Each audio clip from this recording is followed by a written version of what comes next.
Sunny. I'm Rachel. And I'm Rox, and this is Literature on the Rocks. And I have goofy ass friends. That intro is worthy of a YouTube watch, just so y'all know. It was worth. I think we need a choreographed dance to our intro. Yes. You guys just wiggling and Rox just sitting here. But I feel like You could sit in the center and we'll dance around you. Oh my God. Rachel's looking up old lyrics because we sing everything, and we were like, "What are the rest of the lyrics to that song? We don't remember," and they've been very surprising. Yes. But even the lyrics we have known from our past, if my child was singing it Like at our what? age, I'd be like, Like what? Why are you so aggressive? I don't know. I'm ready to type. Like what? No, like, well, let's... back seat, windows. Oh, well, we knew I Ludacris. like to fuck. Right? was that song Also, even I called? feel like we Liquor's listened to Paradise? Lick you from Fantasy? your head to fantasy. I feel like we've listened to a lot of radio edited versions. Yes. And then But we had LimeWire in our day. We got the raw. The raw. the raw songs full of viruses. So we were singing, ooh, she wally wally, ooh, she bang bang, ooh. Anyways, the Uchi Wally Wally song by the Bravehearts. Foul as fuck. Yeah. Right in the second chorus, he really fucked my coochie. He really turned me out. He really got to gut me. He really made me scream and shout. Last one, the last three, not terrible. I mean, I don't want to be gutted. Or do I? I don't want to be gutted. Sounds like something Rachel would like. It does sound like... But then you get into the actual verses. He's talking about his 9-inch or something. Nail. Because it's thin. Oh, how my dick stretch your insides. Oh For my real, Ma. Ma, no. With your thick lips and thick thighs. Stroke both holes. Pass it to Nas or pass it to Nace, or he's passing you around to all of his friends. Then that ass getting tossed. Then he's licking it. Nasty. This line is wild. Who approved these lyrics? In the middle of the second verse, he hit her where she duty. Can't even say it without laughing. He hit her where she duty at. Who approved this? Hey, hun, you want to hit me where I duty at? Okay. Wow. Let them titties hang. Where were the feminists at when this song came out? In the club dancing. Oochie by the way. Oochie baby. Just throwing it back. When Henny's in my dick, which first of all, did you inject it? Did you dip it in the bottle? Like, how did Henny get in your Dip dick? in the bottle. Actually, that's not that bad. When Flex dropped the bomb, I bust a nut on this bitch. Deep throat, Caesar Gold, or pun wicked hose. Do you know what? I will have to say, I think I understand why my family was like, what?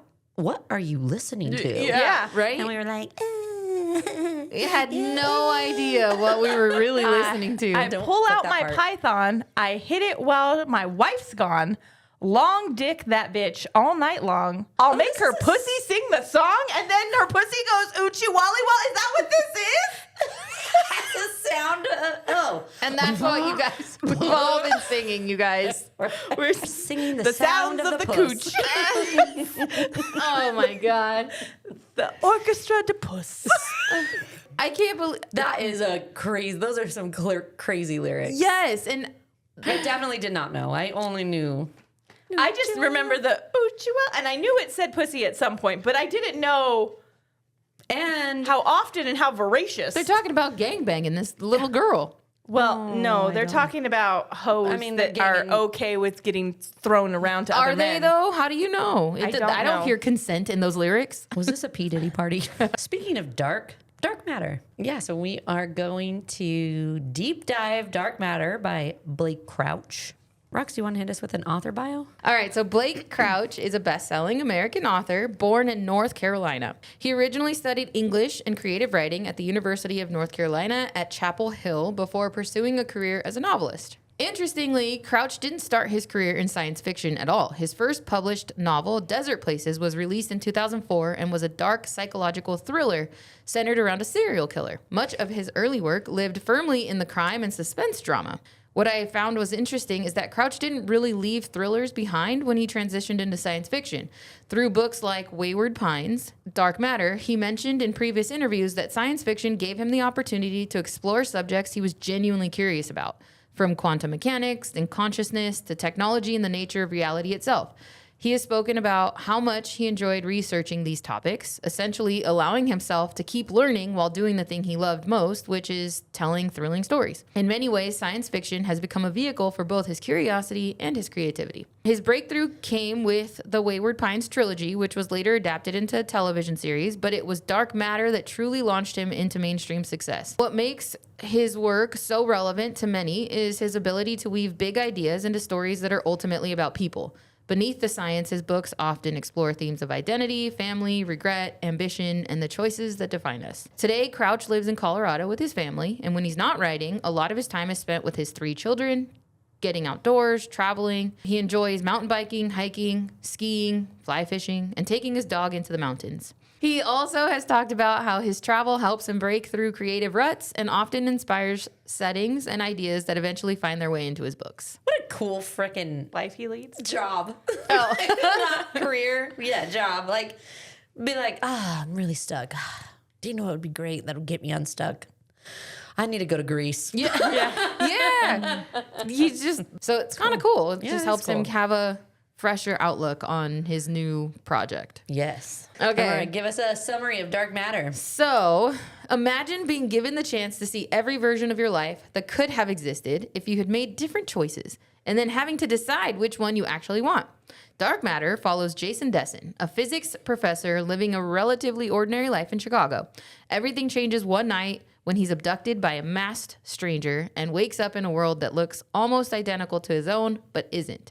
As Jason fights to find his way back to his life, he is pulled into a mind-bending journey through alternate realities where every decision creates a new possibility. Part sci-fi thriller, part love story, and part exploration of identity, Dark Matter is a fast-paced novel that asks whether success, ambition, and achievement are really worth it if they cost us the people we love. Dark Matter. Okay, so let's talk about our cocktail. We're calling this the Observer's Dose. Please inject responsibly. Obviously, a nod to the ampules, the drug they had to take to enter the box, which we'll get into. The drink includes 1.5 ounces of bourbon, 3/4 of an ounce Luxardo maraschino liqueur, 3/4 of an ounce fresh lemon juice, a 1/2 ounce blackberry syrup, 2 dashes of orange bitters, and an egg white. Dry shake it and pour that bitch into a cup with ice. It's really pretty. It is really It pretty. is. It is a good color. Cheers. Strong. That's some bourbon. That is definitely strong. It's looking It's a good. little deceiving. It looks like it's a fruitier cocktail than what it actually is. Yes. Yeah. That Yes. bourbon gets you. Yeah. Ooh. It is warm, but is. it does have a very, I thought, because originally it was suggested to pour some of the blackberry syrup on top and like make a design. And I'm like, well, we already have so much blackberry syrup and it's going to be too sweet. And I was like, we don't need that. Maybe it did need it. Maybe it could. did. This is definitely not sweet at all. It's tasty. Like it's not as thick as honey, so I feel like it would just, yeah. It's good. Yeah. It's just very bourbon forward. It It's is. definitely bourbon. But it does have a nice, like, the blackberry and the cherry afterward that's very soft. All right. Yeah, but no, it was pretty good. Yeah, Not my favorite. It's but not my good. favorite, but good. You know, I love an egg white. The I do like frothiness of the egg white, I feel like if it didn't have the frothiness, it would be less delicious. Yeah, the flavors are not bad. It's just definitely more bourbon forward than I anticipated. It's a heavy drink. But once you go into it, knowing what to expect, better. Love it. Yeah. Yeah. Yes, that was a good comment because now that I've had second and third sips, it's not so bad. Yeah. First one was jarring. Yeah. All right, well, let's jump into these chumpies. Mine are chapters 1 through 3, which the chapters are pretty long. Yeah, there's only 15 chapters, you know at what? least in my audiobook. I didn't mind it this No, time it didn't. because not all of them were hella long. Some Yes. were like 20 minutes. So, and it was Which a were still, faster they're pace. still kind of long for a typical book, Yeah, right? I feel like yeah. a lot of chapters are like 10 minutes. Yeah, Whatever. that's true. It didn't feel like not. it was I being don't know. drug out It either, didn't. though. It Yeah, didn't. there was a lot going on in every chapter. Okay. Anyways, all right, let's jump into this. So, the story is about a man named Jason. He's a small college physicist. He makes dinner with his wife, Daniela, and their 14-year-old son, Charlie. As he and his wife talk about their choice of raising a family over having big careers, him, a potential Nobel Prize winner, and Daniela, an artist, Jason's former roommate, Ryan Holder, won a prestigious award and invited him to celebrate at a nearby bar. So it's funny because they're like, the scene opens, they are a happy family, and like, Daniela is a little bit tipsy, drunk, and she's like, "Oh yes, oh, so and so has an art exhibit today, right?" And like they're kind of sassy, fun. And then he talks about Ryan Holder, his friend from college, winning this prestigious award. And Daniela convinces Jason to go and asks him to bring ice cream home, but she's like, "Go for 45 minutes." I would never leave the house for 45 minutes. Serious, that included going there and back. Yes. So meaning he would have been there for all of maybe 30 minutes tops. Yeah, if it was He down the didn't want to street. go anyway. Yeah. And he's walking. So like, Because it was like down the street on the corner or something, the bar. but It it's was his still local crazy. bar. Oh, like- because that's what convinced her. And she was like, "Don't go if you don't want to." And then he's like, "Oh, it's at this bar." And she's like, "That's your bar, Yeah. Jason." yeah. Just She's go like, "Just for go." 45 minutes and come back. We'll have dinner ready. It'll be ready when you Yeah. get back. Which I just thought was so strange. I don't even go to the grocery store for that short of amount of time. I mean, depending. If I'm going in for one thing, I could be there and back in 45 minutes. Yeah, maybe. Yeah, Like, right. I just need lettuce. So I'm going in, grabbing lettuce, coming right back out. yeah, but that's like, I guess I'm like, hey, congratulations. See you next time. But that's is kind of essentially all what- he wanted yeah. to do. Yeah. All right. Which basically he does. He goes to the bar. Ryan and Jason share a drink. And Ryan kind of goads him, saying that he could have changed the world with his discoveries, but he chose to leave it all behind and start this family with Daniela. Now you got this small, tiny life, you sad little man. Yeah. And he kind of messes with him. And Jason's like, yeah, I didn't really want to be here anyway. So Yeah. I'm going to go. He gets angry and he leaves. Like, leaves this Macallan 25 or whatever, this Yeah. expensive It was a liquor. nice scotch. Oh, Yeah. And he Yes. leaves it and like, okay, cool, thanks. Yeah, like, this was a good time. Peace. While walking home, a man in a geisha mask confronts him with a gun. He forces Jason into an SUV and tells him to drive to a destination listed in the GPS. And he notices that the GPS's history also has Jason's home address and like his school address. Like he's like, this man has been watching me. They drive south to an abandoned warehouse, and the man tells Jason he has studied his life. Jason recognizes his voice, but he just can't seem to place it. The man makes Jason take off his clothes. They enter a building that's filled with rotting furniture and trash. And the whole time the man's like, oh, good, we got to the destination, because if you wanted to do anything, the time to do it was in the car. So glad you didn't try anything. Let's Yes. go. They enter a building. It's filled with rotting furniture and trash. Jason begs to be freed, but the man shoves his gun in Jason's mouth and orders him to keep moving. They make it to a metal staircase, and the man injects something into Jason. When they reach the bottom of the stairs, he orders Jason to change into new clothes. So the man asks him if he is happy in life. And inebriated Jason shares he wasn't in love with Daniela when she first became pregnant. Yeah, when Daniela first became pregnant, he was on the verge of a breakthrough, but their son needed lots of medical attention, and he chose to be a dad and chose Daniela. His first year, Jason says he never regretted staying with Daniela. The man apologizes for scaring Jason, but says there was no other way to get him here. And then the man tells Jason he can have everything he never had, and then injects him with something into his arm, and Jason passes out. Jason wakes as he's being lifted onto a gurney. He's being addressed as Dr. Dessen. He asks how he got out of the box. He's wheeled around a large facility when a man in a hazmat suit congratulates him and welcomes him back. Jason doesn't know who this man is. His name is Leighton Vance, but he also doesn't know where he is. Leighton moves him into a glass chamber, calling him a test subject. Cold mist from the vents blasts Jason, burning his skin. Jason is then moved to a padded cell with a bed and change of clothes. Leighton tells him to relax while they get his blood work results. Jason struggles to remember details of the previous night. He can't remember why he left his house. And then the blood work reveals no toxic contamination, so they escort Jason to the second floor. Amanda Lucas begins Jason's debriefing. Outside an observation window, a team is watching. Amanda tells Jason, and they're treating him like he's royalty, right? Yeah. They're like, oh my God, you're back, master. No. But they do treat him like just the best thing that they have, like so appreciative of everything. And they're very respectful, and they're very like, we want to know everything you went through. Thank you so much, right? And then Amanda's trying to like debrief him, and all these people are like, applauding Standing him. and applauding, and and so then she tells Jason that he's been gone for 14 months. Jason remembers the bar and being attacked, and his vital signs start to spike. He tries to excuse himself and asks to use the restroom. Leighton leads him up 2 flights to ground level past a door that reads Velocity Laboratories. He's taken to Leighton's private office where he can use the restroom. And Leighton's like, I think we're friends. And he talks to, Leighton talks to Jason a little bit. Jason goes into the bathroom. He locks the bathroom door. And as soon as they Leighton hears the door lock, he's like, Jason, open up, right? And then he escapes through a window.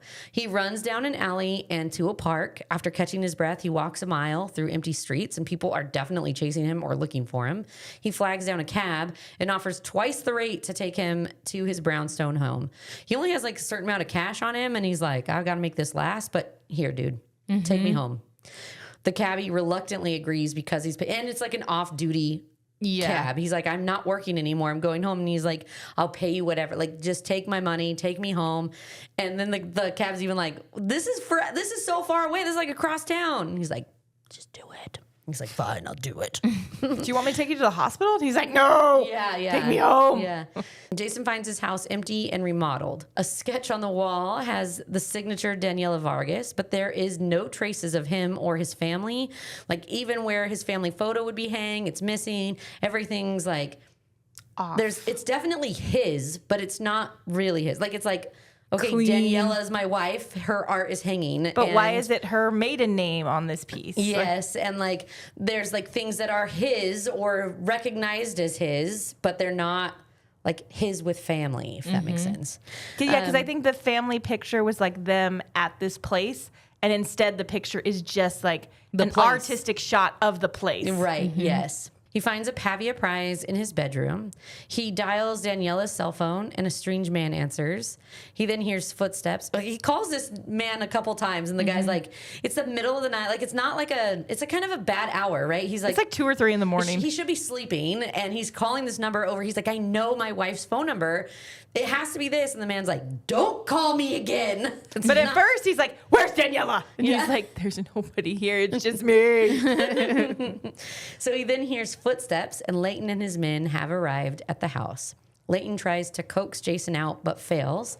And Jason locks himself in the bathroom and dives down the laundry chute, which he knows he can do because he was played with his son through that laundry chute. But then there's no laundry at the bottom to catch it. So, and then he escapes through the back door and into a neighbor's backyard, and he hides in a shed. Once the coast is clear, he heads to Mercy Hospital thinking he has a brain tumor. He's like, something is definitely wrong. In the emergency room, Jason is examined by a doctor. He's questioned about his background and drug use because he seems like a drug addict. He notices and he's got a puncture wound, right? 2 puncture wounds. Yeah. And the doctor's like, how'd you get these? And he's like, last night. Yeah. And so he doesn't really remember. He's like, and even some of the things he says, I know I'm married, but my family's not there, and it's not really my house, but it is my house. And it's they're like, you're hallucinating, "He's sir. for sure something's going on with him. Give me an MRI. I know I have a brain tumor. Scan my brain. Yeah. Something's not right. Yeah. So he's questioned about this drug use. He notices his wedding ring is gone, but he still has an indent on his ring finger from where his wedding ring used to be, which tells him I know I was married. I can see there's this mark here. He's moved to a private room and wonders how there are no traces of his marriage and his identity. And then we jump into chapters 4 to 6. We switch to a present tense narration, and the narrator is now recounting Jason coming home from the bar as if the abduction never happened. Daniela's washing the dishes and is upset for Jason being gone for nearly 3 hours. It's almost from Daniela's perspective. Kind of, yeah. Daniela accuses him. She's like, because he comes over and he wraps his arms around her and he's so happy to see her. And she's like, what?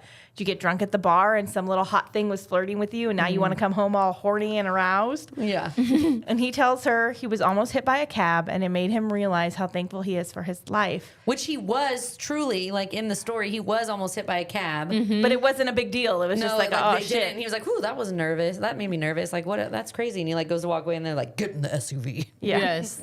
They go to the bathroom and make passionate love, and Daniela realizes she hasn't felt this kind of giddy love in a long time. So So back into like the main Jason's narration, it's morning at Mercy Hospital, and a new doctor is discussing the brain scan results. They were all normal, but they found ketamine and an unidentified psychoactive drug in his talk screen, and she asked him about his personal details again, and then tells him, like, we've looked all over Chicago, and your wife does not exist. There is no Daniela Dessen. Mm-hmm. And she's like, however, we did find you on Wikipedia. And Jason's like, I have no idea that there's a Wikipedia page about me. Like, Jason has many accolades and was very successful in his career, but he hasn't been seen publicly in over a year. The doctor's like, we called the police and they're going to transfer you to psychiatric hospital. And he's like, what if I don't want that? And she's like, yeah, it's not optional, Jason. Mm-hmm. I am legally allowed to hold you. But he's not on a locked psych ward. So she leaves and he slips into an elevator down the lobby and out the hospital. He's like, that was so easy to get out of here. He checks into a hotel and using the phone book, he tries to find his wife using her maiden name. And he finds a number, but it's taken to her voicemail. Before he leaves, he ties a thread from the curtain around his ring finger to remind him that his life and marriage were real. Because he's starting to get confused. Like, am I really dying? Yeah. Did I dream up this wonderful life that I never had? But he's like holding on to the fact that there's a mark on my hand. I know that I used to have a ring on this finger. Mm-hmm. Yes. So walking towards Daniela's address, he sees a flyer for her art gallery exhibit. And then that evening he goes to it. Seeing Daniela, he approaches her and she recognizes him. Like immediately. Yeah. And she's like, oh my God, I haven't seen you. Throws her arms around him in excitement. Yes. Ryan approaches and then puts his arm around Daniela. They are together, and Ryan starts accusing Jason of using him. He's like, oh, I made that compound for you and your fancy friends, and then you just ditched me. Mm-hmm. And then Jason changes the subject, and they switch and start talking about Daniela, like him and Daniela's relationship, and Jason gets jealous that they are together. Daniela obviously has some sort of attachment to him because this whole art exhibit is about him. About him. Mm-hmm. Yeah. But also when he walks up to her, he's like, where's Charlie? And she's like, who is Charlie? Yeah, she's like, I don't know Charlie. Yes. Yeah. The three go back to Daniela's apartment, and after smoking some weed, she brings up, like, you mentioned Charlie. Who is that? He tells her, and the news that they had a son. I know this is going to sound crazy, but like, you guys have to hear me out. Well, he tells them about like a hypothetical scenario that he and Daniela stayed married, and she gets all teary-eyed because she's like, I was pregnant and we had an abortion. Like, this isn't our life together. We don't live that life. Ryan gets upset that he's honing in on his girl and he leaves. So Daniela and Jason talk about their breakup. Yeah, Ryan almost is like, you had this wonderful life where you're the hero in these people's stories. You're a fabulous scientist. You've gotten all these awards. And now I'm trying to make something with Daniela, and you're coming in here and taking that from me too. Mm-hmm. Yeah. He's like all pissed off. They talk about the breakup that they had 15 years ago. She lets him stay the night in the guest room. And the next morning, Jason has a fever. She cares for him. And that night they make dinner. And it's like her family's recipe, like her great-grandmother's recipe. Yeah. And she's like, we only dated for a very short amount of time. And he's like, yeah, but let me prove it to you that I know you. And he starts listing ingredients, but not this and not that. And she's like, what the fuck is happening? Yeah. That night after dinner, Daniela comes into their room. They get frisky. And then there is loud knocking on the door, almost like police. And there's the man at the door starts calling Daniela's cell phone. And she's like, I'm in here alone. What do you want? Man breaks in and shoots Daniela all up in her face. Between the eyes. And Jason gets tied up. And he's heartbroken that she is, like, he dies. It happens so fast. Yes. Like, just...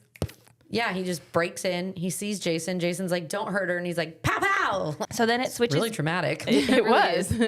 It switches back into Daniela's inner monologue at the main storyline. And at a Cubs game with Jason 2 and Charlie, they have a beautiful day. That evening, she and Jason 2 go to dinner downtown. The chemistry between the two are different.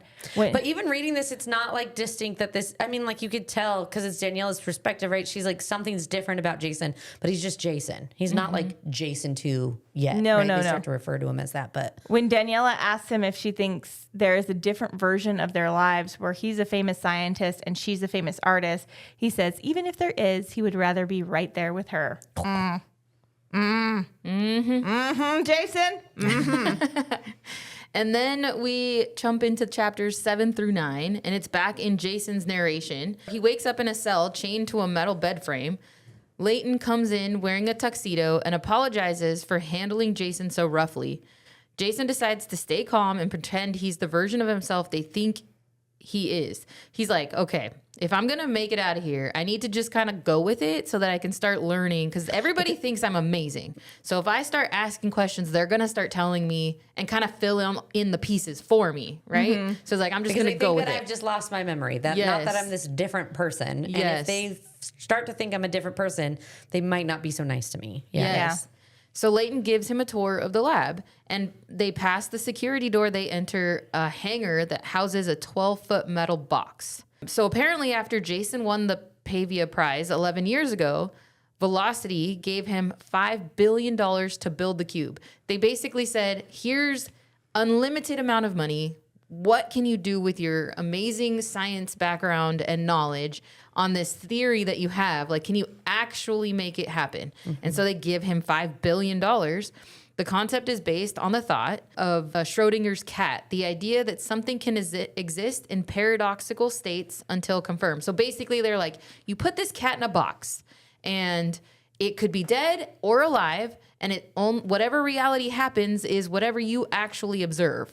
Otherwise, if you didn't observe it, then the rest of it is like another reality. It becomes reality because you saw it. But the other option is still there. You just didn't see it. It's real confusing. But that's kind of the gist of Schrodinger's cat, is that there's both realities, and whichever one is the one you observe is the one that becomes your reality. Yes. The other one is still there. You just didn't observe it. So that's a different path. That's not your initial reality. Yes. But it could be a different reality. Alternate reality. Yes. Yes. And that is sort of the gist of quantum mechanics. He shows Jason footage of him entering the box 14 months ago, then footage from 3 days ago showing up, stumbling out of the box, and collapsing on the floor.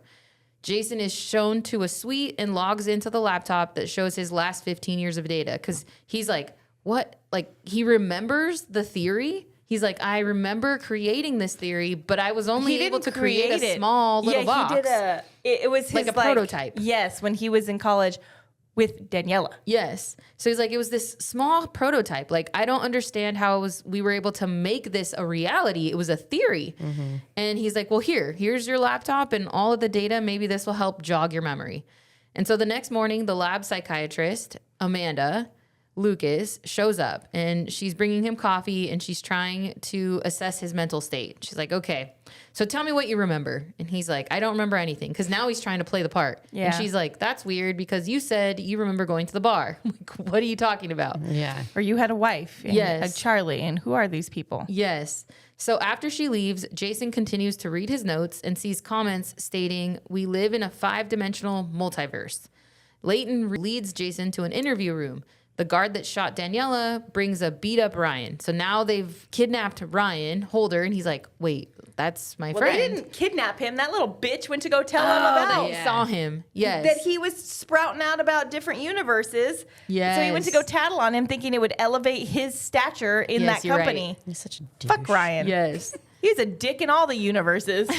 Seriously. So Leighton thinks Jason is not the same person that went into the box. Refusing to talk, he is injected with something else. He wakes in a cell with Ryan and explains the multiverse. Jason realizes the man who abducted him is the version of him from this world. So he realizes that what we will call Jason 2 wanted Jason's life with Daniela and Charlie. Amanda arrives to break Jason from the cell. She tells him the only way out is to use the box. She's like, listen, I know that you're not crazy.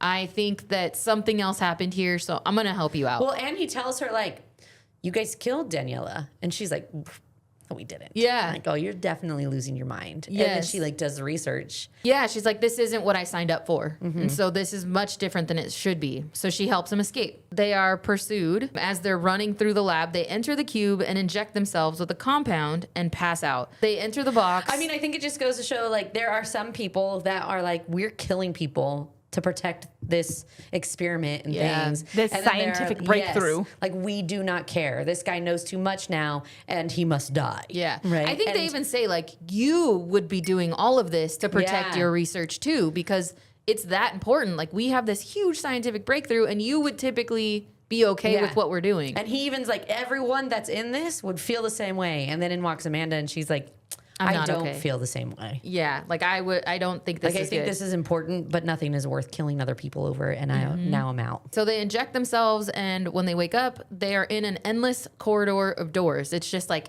a dark hallway filled with doors, and it's infinite.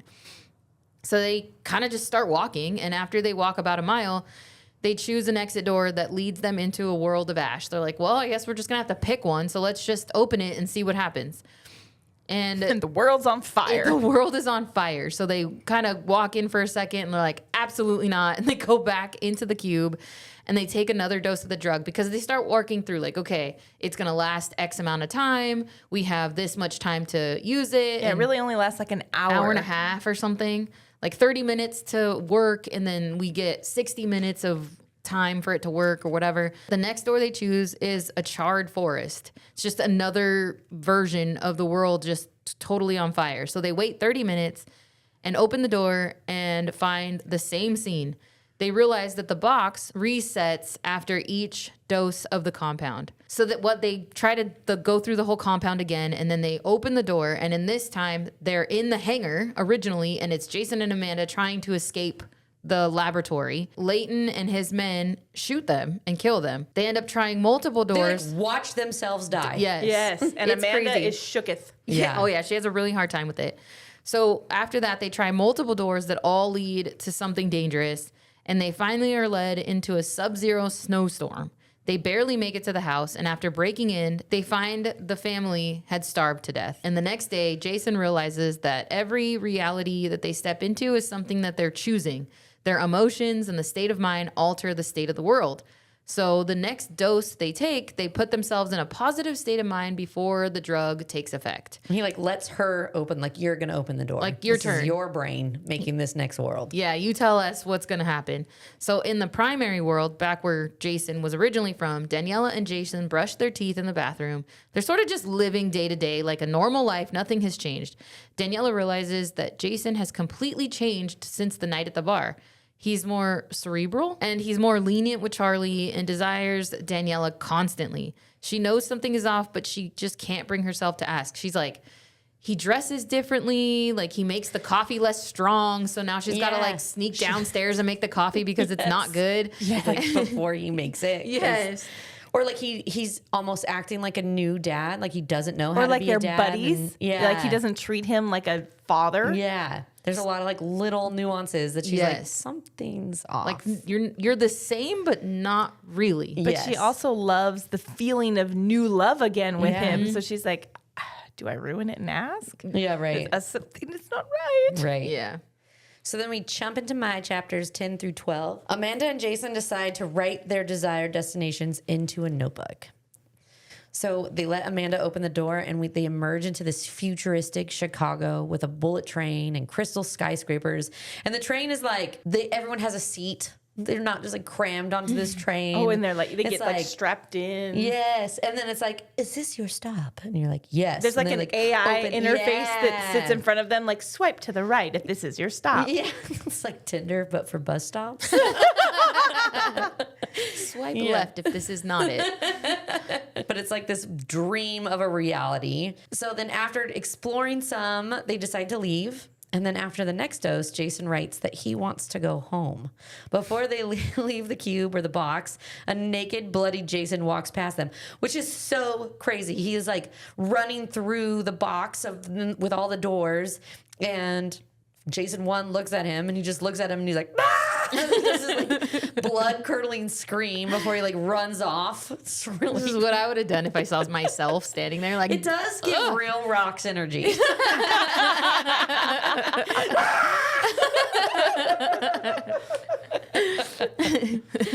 So anyways, when they go to open the door, they emerge into a Chicago that is under 24-hour curfew due to a deadly plague. This like zombie apocalypse. It's actually really sad. He finds this world's Daniela hideously disfigured. They like go to his house and she's disfigured by this disease.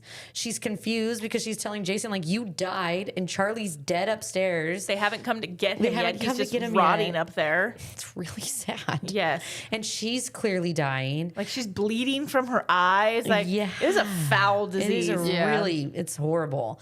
So a medical team arrives and they give Jason morphine to ease her suffering. They're he's- like, oh, once the blood comes, she's dead. yeah, they're like, there's nothing we could do to save her. And he's like, take her to a hospital. And he's like, no, she's too far gone. And if we get too close, we can catch it. And so like, no, we're not going to go up there. They're like, She's here, got- give her all of this morphine. It'll kill her. Yeah, there's quickly. like 15 vials. She'll die in bliss. Yeah. And like, she's displaying the colors correctly in the window. So someone will be by to pick up the body soon. That's it. That's crazy. So Oh, yeah, Jason- because like red flag for infected and a black flag for dead dead. body. Yeah. And if she had both in the window because she's Yes. infected and her son's dead. Oh my gosh. I couldn't. All right. Jason and Amanda end up stealing a car and they're pursued by authorities as they return to the box. After taking a dose, they walk the corridor for an hour before Jason collapses into tears. He just witnessed his wife having to suffer through this horrible disease and his And son has die. died upstairs. Yeah. And he couldn't go into the house and do anything about it. Because he walked in and like grabbed a blanket, but he contemplated going up to go see him. And he was Yes. like, no. He talked himself out of it. Like, you cannot go up It's there. like, what if I Yeah. bring this plague back and I die before I see my Yes. Daniela again? Yes, this is not. He has to like remind himself, this is not my Daniela. And he just witnessed his wife die twice, essentially. Yeah. Like Yeah. once with a Shot, bullet hole through the yeah. eyes, like right between the eyes, and now by this terrible plague, Yes. he's just lost all emotional control. Absolutely. So then he awakes and he's in Amanda's arms. They try to arrive at his world. Like he's focusing on small, specific details. And again, all the things he's writing down is like what the world looked like and what this is what I want it to be like. And I'm married and I have a child and I whatever. He's And there's trying like to a remember all these chip in my details. coffee cup. And it was like really Yes. insignificant details that he's like, this will bring me home. Yes. They're down to 32 doses of the compound and they split those. They have to split those. So 32 doses split amongst both of them. They have been to 4 versions of Chicago that are almost home, but not quite. They decided to get a hotel room to rest and clean up. He goes to a local bar and the bartender does not recognize him. It's his bar and he knows the server, but the server doesn't recognize him at all.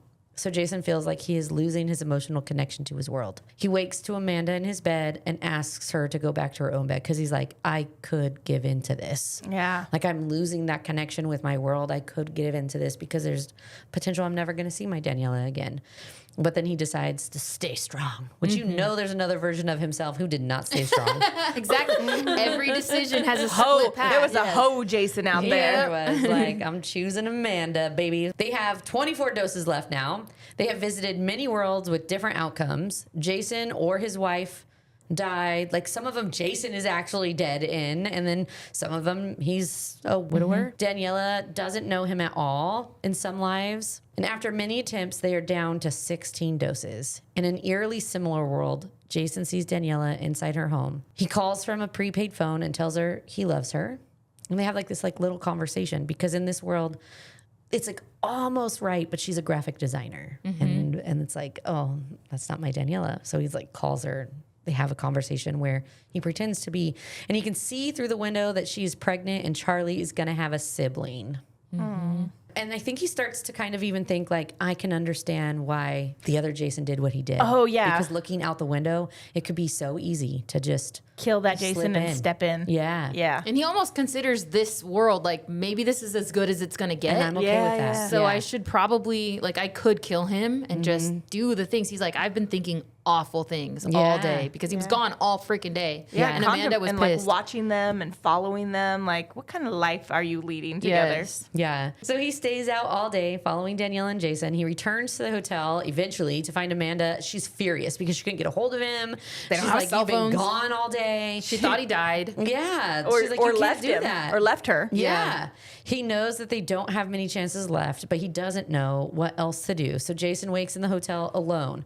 Amanda left a note note along with 8 doses of the compound. So like his half and half of their money and the backpack. And in her note, she basically is like, you need to refocus what you're putting in your notebook, because it's not about the physical things that are in your world. It's about the feelings you have. And the connection. And the connections you have. In the next world, Daniela doesn't even exist. And then the next world, he's attacked and he loses all his money and some of the doses. Like these kids, like these gangbanger kids, attack him and they take some of his stuff. And then he like gets back into the box. He goes into the next world. He starts begging for money. He's like almost given up. He's homeless. He's like letting himself go. He's just begging for money, going from one place to the next, and uses some money for a train ride. He sleeps in an alley for many nights.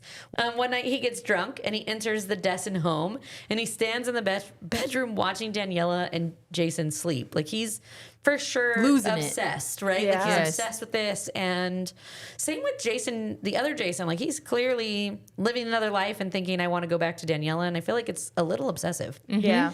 He considers killing this Jason, but realizes he would feel guilty. And like, how would I get rid of the body? And then there would be questions if it was found. And he starts like really taking a turn. In his notebook, Jason finally writes about the night that he met Daniela. He has 1 dose left, and he talks about the feelings that he had when he saw Daniela and how she was, being berated by some man who was hitting on her. And he walked up like, hey, honey, I'm so sorry. I, got you a drink or whatever. And she's like, oh, thank you. Oh, yeah, she And saves him. He saves her from like a other Yes. douchebag. Yes, and he talks about the feeling that he had, like she was all he saw on that night, and the love that he had for her almost immediately. So Jason has 1 dose left. He walks the endless corridor in the box. He hopes to find the door that takes him to his Daniela. He takes a deep breath and he opens the door. And then we jump into the last chapters, 13 through 15. Jason appears in an abandoned power plant.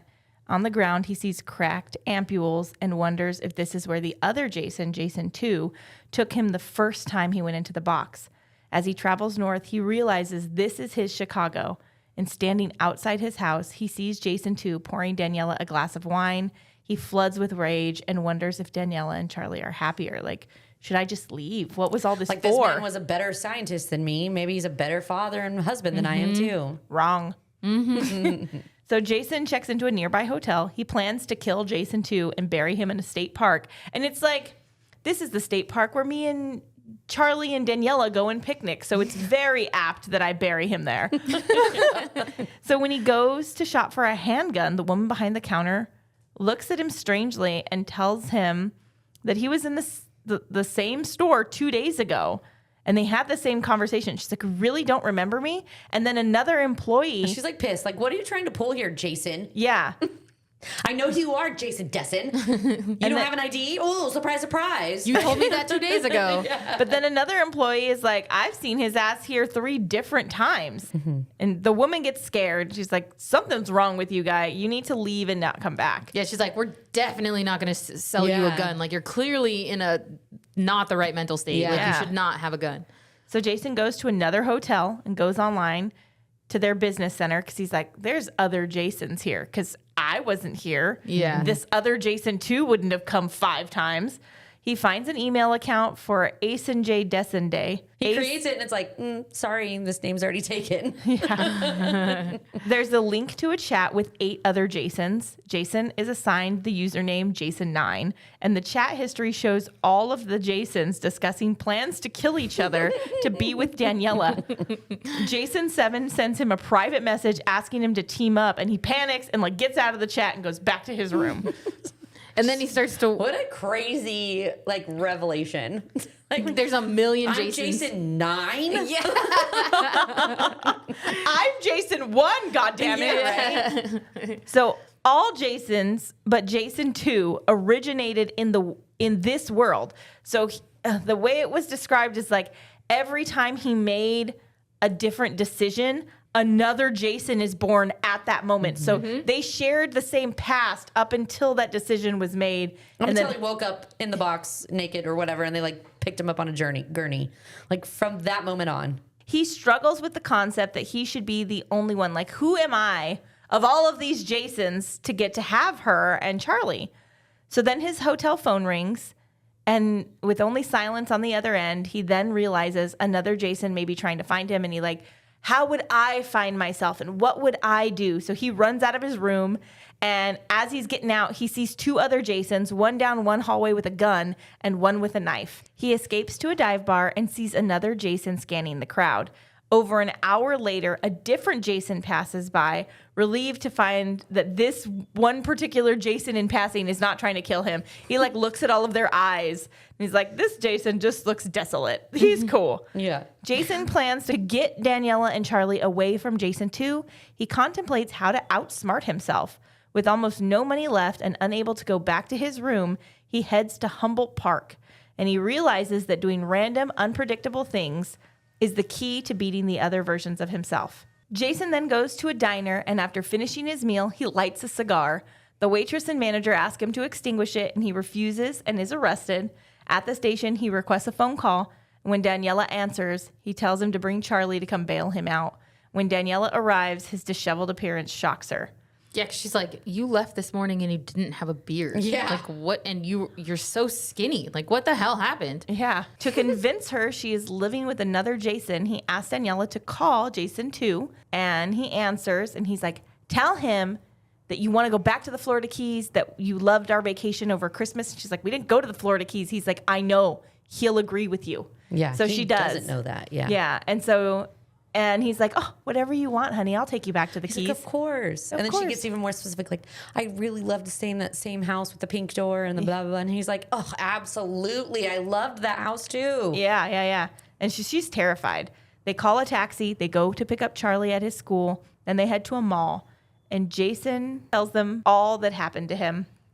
And then Jason and Daniela empty all their bank accounts. They rent a car and they drive to Wisconsin. The Jasons keep texting Daniela from different numbers. Like, all the Jasons, 1 through 50, are texting Daniela.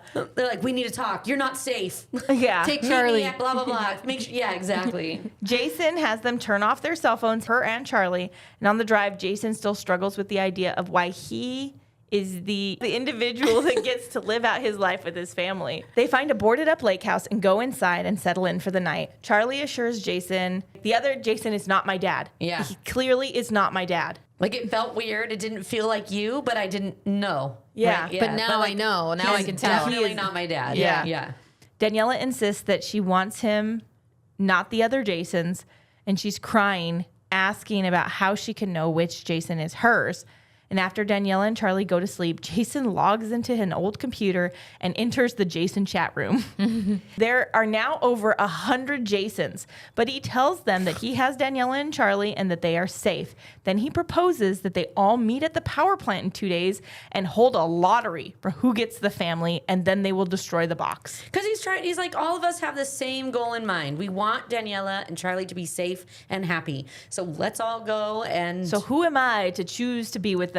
Yeah. I think I'm a little more selfish than that. I'd be like, no, motherfucker, these are my this is my family. I was the original one, damn it. Yeah, but I mean, but all of them are, right? Like, so I can see why he's like, we're all the original. We should all love Daniela the same. It's his first original line of thought. Like, we all just want Daniela and Charlie to be safe. Let's figure it out. Yeah. So in the morning, Daniela brings Jason coffee, and they both share that they slept with different versions of themselves.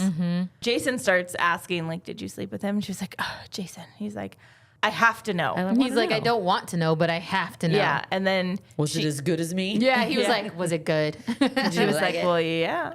She was like, yeah, it was you. actually. It but was like our first time. Yeah. Yeah. And she does the same thing. Like, oh, did you sleep with the other me? And he was like, yeah. He's like, but I didn't know what was happening at the time. Like, I wasn't aware that it wasn't that version of you. Yeah. Yeah, and they like kind of poke at each other like, oh, so if it's another version of me, It's okay. Right? Yeah. It's still you. It's not cheating if it's just a multiverse. Yeah, you. version of you. Yeah. So then Jason tells her his plan, and she's horrified. She's like, I don't want to be with anyone else. I want you, Dip Doodle. And she talks about even like how I she don't get a struggled with choice. it, but at the same time, like, I've been thinking about it, and our meeting was very much, I didn't go to parties. You weren't really a partier. We were fated to meet that night, and I feel like you finding me That's us, our fate coming together again. And now you have me. I want you. I only want you. But then the plan to have a lottery, she said something like, what am I, like a fucking fruit basket? Like I'm the fruit basket prize? She did say that. So they eat breakfast with Charlie, and at dinner, Jason and Daniela get drunk, and they make love as if it was the first time. So after going to Pound Town, Jason goes down to the kitchen and sees something outside. It's one of the Jasons. He's wounded and dying. Back in the house, he tells Daniela and Charlie to pack up, like, there's Jasons afoot. They found us. And so upstairs, there's another Jason holding a gun. That Jason has already killed 4 other Jasons, and the original Jason attacks him and they wrestle. The new Jason drops dead as they hear a gunshot. There's like many Jasons all in one room. Yes. No, it's 2 Jasons. No, I know, but they kill a Jason and then another Jason comes out. There's a Jason that's dead over here. Yeah. He's killed 4. Yes. This Jason, but he has like this realization that if you're willing to pull out a gun and potentially shoot me and put our son in harm, you're not the same Jason I am. Yeah. So Jason 2 is standing near them with a gun in hand. Jason 2 killed new Jason. He's wearing Jason's clothes and his wedding ring. And he's like, you're the fucker that drugged me. Jason 2. That started this all. Yes. He's like, I tracked Charlie's phone on their location. And Charlie's like, I had to text my girlfriend. I was okay. I'm so sorry. I didn't want her to think I was blowing her off. Yeah. Such a 15-year-old thing to do. Teenagers. God damn it, Charlie. So pointing the gun at Jason, Charlie distracts him. And then Jason is able to stab him repeatedly in the stomach. He gets real violent. As Jason 2 is dying, he gives back his wedding ring and he tells him to look in the glove box of his SUV. They find a leather pouch with a supply of ampules. Yeah, Jason 2 is like, all right, here. You got me, motherfucker. Here you go. This is how you're going to get out. You win. Yeah. So they drive to the power plant and find dozens of Jasons have come for the lottery. I just imagine this like sea of Jasons. Yeah. And like so many that I feel like if I were to be in public seeing all these people walk to this building, I'd be like, what the hell's going on? Yeah. So Daniela takes out the gun and she, Jason, and Charlie force their way into the box. She's like, all right, motherfuckers, get out of our way. Yeah. Could you imagine being the woman where there's like hundreds of the same man but slightly different versions of all And they're all trying to obsessed flock with to you? Like, please, Daniela, love me. Yeah. I'd be like, what the What is happening? Okay, yeah. Shots fired, bitch. So they go inside the box and Jason administers a dose to each of them and they walk through the endless corridors. Daniela asks what will happen if the Jasons follow them, but Jason says that Charlie will pick their destination. So the other Jasons won't be able to predict or replicate. And he's like, I can't pick the next door. You can't pick the next door because there's a chance they can think like you and find us. But they're not going to guess Charlie. They didn't raise Charlie. Charlie is nervous, but Jason tells him not to worry. It's going to be fine as long as we're together. And then Jason tells Charlie he loves him. He's proud of him. And Charlie opens the door to a world filled with warmth and light. And the 3 of them walk through the door. That's where we end. And then it just ends. Dark matter. Literally, I was like, oh. And then like the next thing came on and it was Thank like, you for choosing yeah, and I was like, what the hell? It's over? Yeah. It was so sudden.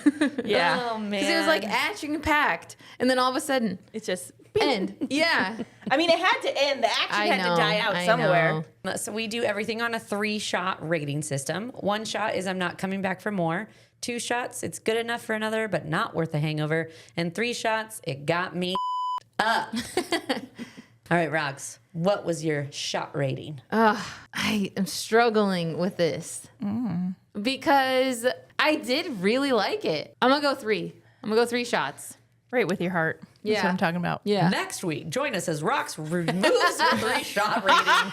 I was into it the whole time. I don't think there was a moment where I was kind of bored. I think I really, like I said, it was action packed and all of a sudden it ended and I was like, wait, what? That was it? Like it really caught me off guard because I was so into the book. Oh, well, good. Good. What about you? I'm going to give it a 2. I thought it was a solid book and I was intrigued. I know we've talked about this with other books where like if the ending isn't solidified and there's like multiple options, I don't mind it. You guys hate it. I don't have that same feeling if it is within life. Like I don't want infinite answers or infinite possibilities about the things I'm choosing in life. That was the whole point of the book. I don't mind it in a book Yeah. because I can close the book and the And it is what it is. ambiguity lives in the book. I don't like that in life.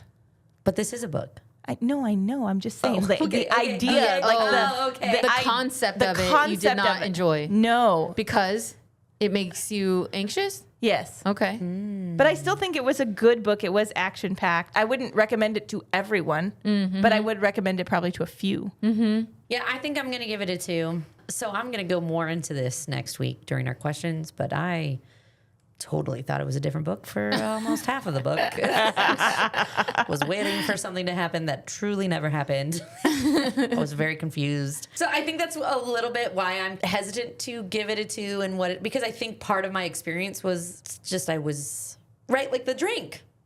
I had this expectation of what it was going to be, and then I tasted it, and I was like, wow! Yeah. And it's not that bad. It just caught me off guard. I didn't know, right? And there was so much of the book that I really thought was a different book. But I did enjoy it, and I did like it. So I think 2. I'm giving it a 2. Okay. I'm absolutely learning that sci-fi I enjoy, fantasy I do not, which is so weird because... But they're two sides of the same coin. Yes, but I'm learning that like the fantasy... I don't know what's so different about it that I don't like. But like Dungeon Crawler Carl, while I wouldn't say fantasy, it's definitely fantasy adjacent. I feel like Dungeon Crawler is the epitome of blending sci-fi. Actually, not even sci-fi. No. It's gaming and fantasy which gaming is fantasy. Yeah, but I think, I Have don't you know. ever played Spyro? That's a fucking dragon. Yeah, that's true though. But I mean, like a lot of it is fantastical fantasy. So I think that it's the whole, like, I don't know. I was gonna say it's the whole world building I know that you don't like, but Dungeon Crawler for sure, every book is a different world that they're building. And you know what? I think Dungeon Crawler Carl is just really well written. Yeah. So I think that makes a huge difference. for sure. But as I was going through this book, I was like, yeah, sci-fi I'm into. Maybe fantasy, less the romance. I mean, this one had a little bit of romance, but it wasn't like a romance But sci-fi. I like the romance books. Maybe you need more urban fantasy. Maybe. Not so much urban fantasy. dragons, but like things that feel like A little they're bit realistic, based in, kind of. like this is based in Chicago, so Yeah. like it's based in an actual place. I was thinking like a Big Hero 6. Exactly. How do you feel about Big Hero 6? I don't know. I've never seen it. It's cute. You should watch it. But But yeah, it so is. that was what I was thinking. Like, All as right, I was going yeah. through this, like, I think maybe sci-fi is my Is your thing. jam? Yeah. That's a wrap on this episode of Literature on the Rocks. We unpacked Dark Matter by Blake Crouch, a story that somehow manages to make you question your life choices, your identity, and whether you should ever get into a mysterious box. Prompts are posted now, so go answer them before the next week's book club, and make sure you're subscribed because we're here for you every Wednesday. Yep, if dark matter taught us anything, it's that there may be countless versions of our lives, but the people we love are what make this version worth choosing. So if that made you feel good, go ahead and rate and review the podcast. It helps us keep exploring stories that challenge us to think a little deeper about who we are and how we got here. Somewhere in another universe, you're having this exact conversation with a different version of us. Luckily, in this timeline, you can keep the bookish fun going by following @Lit on the Rocks Pod on Instagram and TikTok and visiting literatureontherocks.com. Until next time, may you appreciate the life you've got, avoid suspicious warehouses, and stay in the timeline with the best cocktails. Cheers! Toodaloo. Bye.